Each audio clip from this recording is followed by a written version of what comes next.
Tam tam tirim tam colo colo tam tam tirim tam colo colo tam tam tirim tam colo colo tam tam tirim tam colo colo. Bonjour et bienvenue au Centre culturel Yvonne L. Bombardier. Je me présente, je suis Karine Corbeil et je suis directrice ici depuis bientôt une dizaine d'années.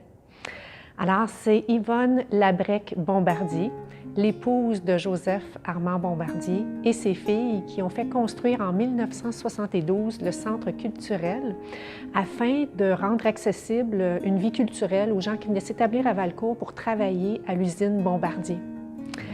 Alors, le Centre culturel est un lieu d'échange, un lieu de rassemblement où il se passe toutes sortes d'activités. Donc, on a des ateliers créatifs, on a des concerts, des conférences.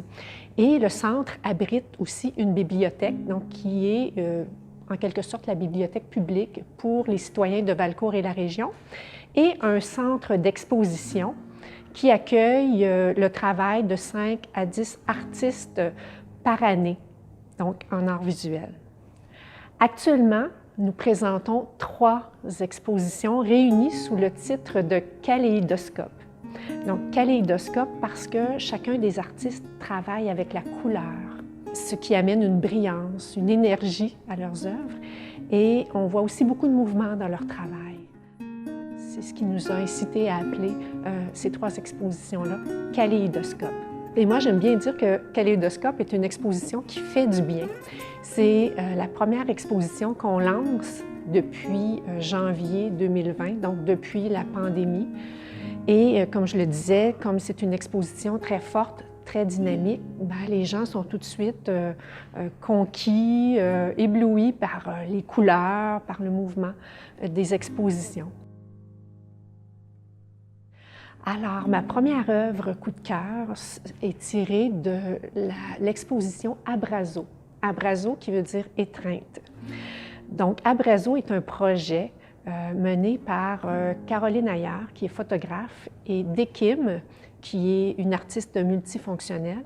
Alors, les filles sont parties en Argentine faire une résidence pour photographier des gens qui dansent le tango.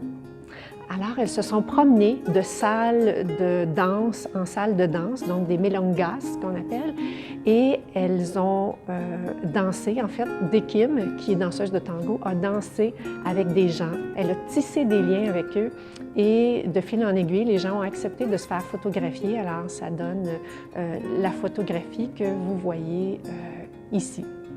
Donc, on voit un couple qui est enlacée. Donc, la dame semble vraiment entrer en elle-même, elle semble en réflexion, elle est paisible, alors que l'homme a une expression très, comment dirais-je, on dirait qu'il est en extase. On voit qu'il déguste sa danse et je trouve que c'est vraiment très, très bien croqué par Caroline Ayard, cette photo. D'ailleurs, Caroline, ce qui la motive en photographie, ce sont les gens. Elle aime bien prendre les gens en photo et les lieux de socialisation aussi. Donc, la photo représente vraiment sa démarche artistique. Vous remarquerez aussi qu'il y a un cadre autour de cette photo. Le cadre ajoute vraiment une richesse à la photo. Donc, il y a la notion de souvenir, d'antiquité un peu, qui vient donner une autre note à cette photo. Et j'aimerais dire que la photo que j'ai choisie, en fait, elle fait partie d'un corpus beaucoup plus grand. Donc, on présente une 50aine de photos dans la salle et chacune a un cadre un peu comme celui-là.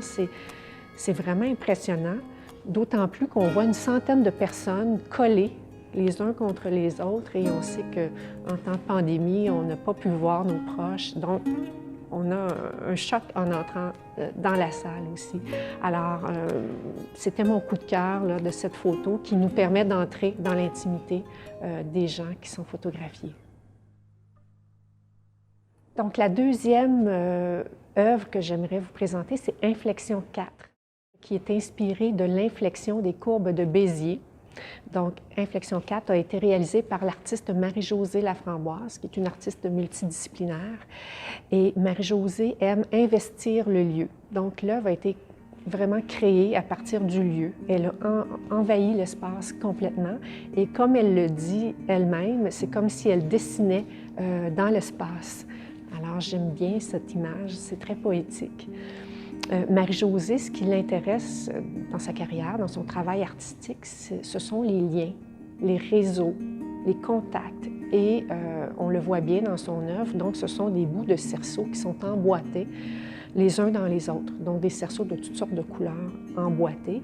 Et moi, ce que j'aime dans cette œuvre-là, en fait, c'est qu'elle est immersive, donc, et on voit les gens circuler dans l'œuvre. Donc moi, je vois des visiteurs circuler et chacun emprunte sa propre voie, donc son propre chemin.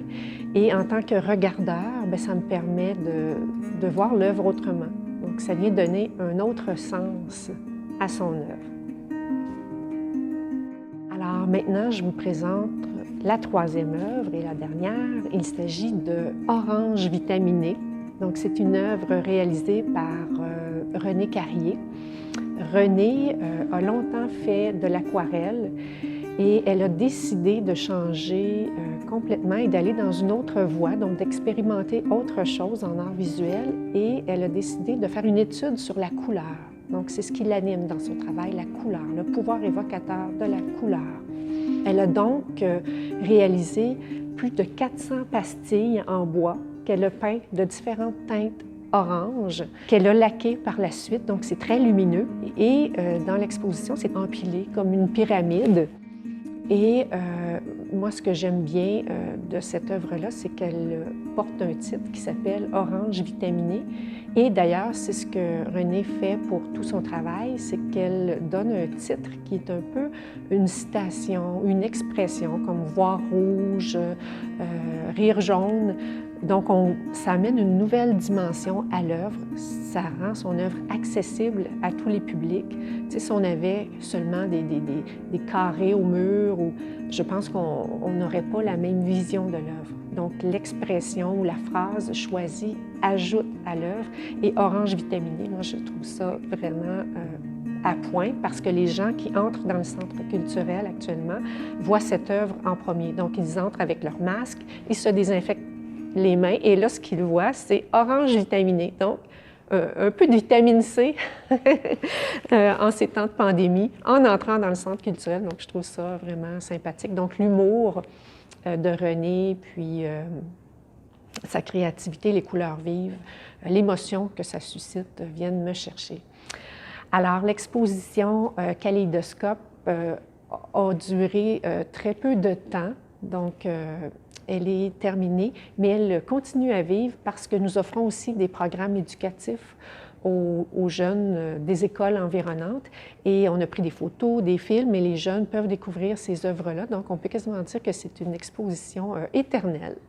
Alors, si les gens veulent en savoir plus sur notre programmation, je les invite à contacter ou à consulter, en fait, notre site Internet, qui est le www.centreculturelbombardier.com. Je me souviens de toi, regardant le ciel et les étoiles, tu contemplais le creux de ta main à travers les lignes du temps. Je me souviens de toi, tu te cassais la tête et j'y frémissais de bonheur à l'idée d'y trouver ton cœur. Je me souviens de toi, et écoute